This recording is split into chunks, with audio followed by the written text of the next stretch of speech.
Abraham Lincoln's গ্যাটিসবার্গ address. আজ আমরা দাঁড়িয়ে আছি এক ঐতিহাসিক মুহূর্তের সামনে।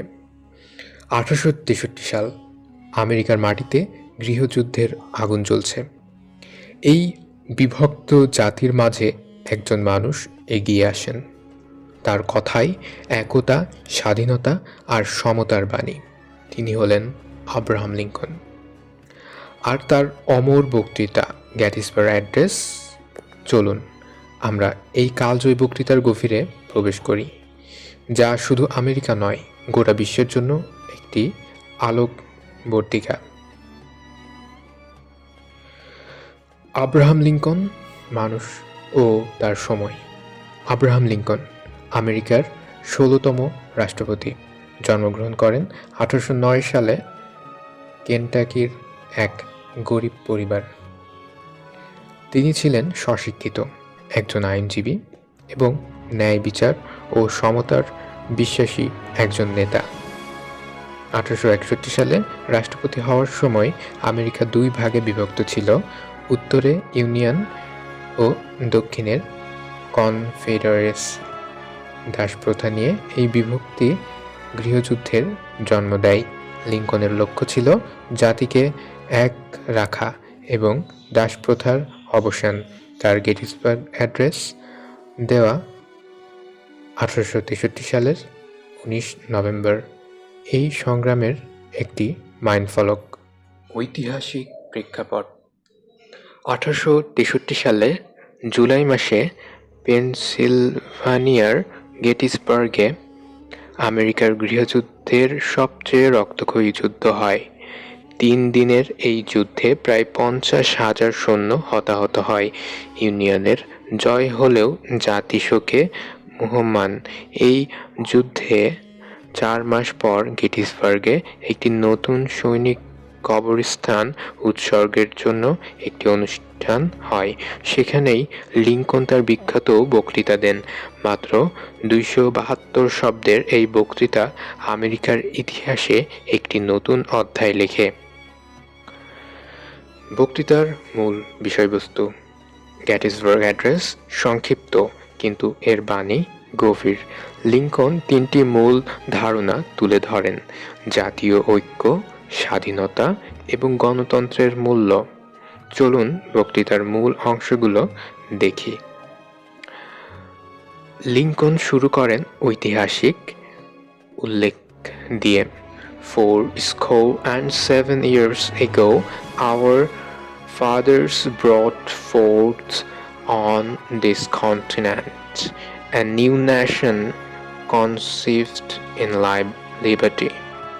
87 বছর আগে 1776 সালে আমেরিকার স্বাধীনতা ও সমতার ভিত্তিতে প্রতিষ্ঠিত হয়েছিল।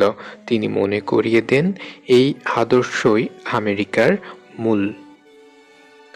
যুদ্ধের তাৎপর্য: লিঙ্কন বলেন, গেটিসবার্গের যুদ্ধ শুধু একটি সংঘর্ষ নয়, এটি পরীক্ষা করে আমেরিকার গণতন্ত্র টিকে থাকবে কিনা। তিনি বলেন, "We are engaged in a great civil war, testing whether that nation or any nation so conceived and so dedicated can long endure." এই যুদ্ধ জাতির অস্তিত্বের জন্য একটি চ্যালেঞ্জ। মৃতদের প্রতি শ্রদ্ধা: লিঙ্কন গেটিসবার্গে প্রাণ দেওয়া সৈন্যদের সম্মান জানান। তিনি বলেন, আমরা তাদের ত্যাগকে পবিত্র করতে পারি না, বরং তাদের কাজকে এগিয়ে নিয়ে যেতে হবে। তিনি বলেন, "It's for us the living rather to be dedicated here to the unfinished work which they who fought here have thus far so nobly advanced." গণতন্ত্রের প্রতিশ্রুতি: বক্তৃতার শেষে লিঙ্কন গণতন্ত্রের প্রতি অঙ্গীকার করেন।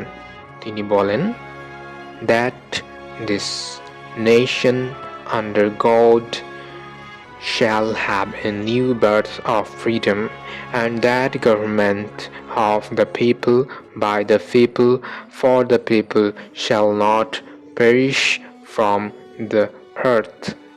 এই লাইন আমেরিকার গণতান্ত্রিক আদর্শকে অমর করে। বক্তৃতার থিম: জাতীয় ঐক্য।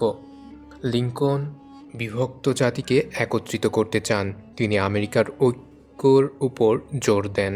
স্বাধীনতা ও সমতা। তিনি বলেন, আমেরিকা স্বাধীনতা ও সমতার ভিত্তিতে গড়া এবং এই আদর্শ রক্ষা করতে হবে।